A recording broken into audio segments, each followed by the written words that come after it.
আসন্ন গ্রীষ্মের প্রখর দাবদাহের মধ্যেই জঙ্গলমহলে ফের অগ্নিকাণ্ডের ঘটনার সামনে এলো। এতে পরিবেশ এবং বন্য প্রাণী রক্ষায় নতুন করে উদ্বেগ তৈরি হয়েছে। ঝাড়গ্রাম জেলার বেলপাহাড়ির সিঁদুরিয়া জঙ্গলে ভয়াবহ অগ্নিকাণ্ডের ঘটনা ঘটেছে। স্থানীয় সূত্রে জানা গিয়েছে, প্রায় 6 ঘন্টা আগে থেকেই জঙ্গলের বিভিন্ন অংশে আগুন জ্বলতে দেখা যায়। সময়ের সঙ্গে সেই আগুন দ্রুত ছড়িয়ে পড়ে বিস্তীর্ণ এলাকা জুড়ে। অগ্নিকাণ্ডের ফলে স্থানীয় পরিবেশের পাশাপাশি জঙ্গলের বন্য প্রাণীদের উপর গুরুতর প্রভাব পড়ার আশঙ্কাও তৈরি হয়েছে। আগুনের লেলিহান শিখা ও ধোঁয়ায় আতঙ্ক ছড়িয়েছে আশপাশের গ্রামগুলিতেও।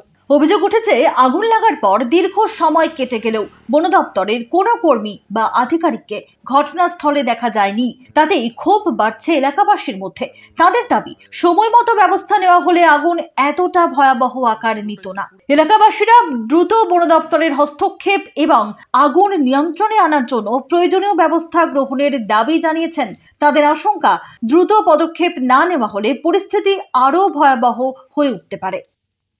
তো রাস্তা দিয়ে পেরিয়ে এলেন, কি বলবেন? দেখলাম দাও দাও করে জ্বলছে, নিভাবার কোনো ব্যবস্থা নেই। বনের পানি মানি সব প্রাণী মারা যাবে যদি না নিভানো হয়। মানে পুরোটাই কি পুড়ে যাবে, গোটা জঙ্গলটাই? তো সারা রাত এখন যত দূর পাতা আছে তো পড়ে তত ধরেই যাবে আগুন। ফরেস্ট বা কেউ গেছে এখন পর্যন্ত নেওয়াতে? না না যায়নি কেউ কেন।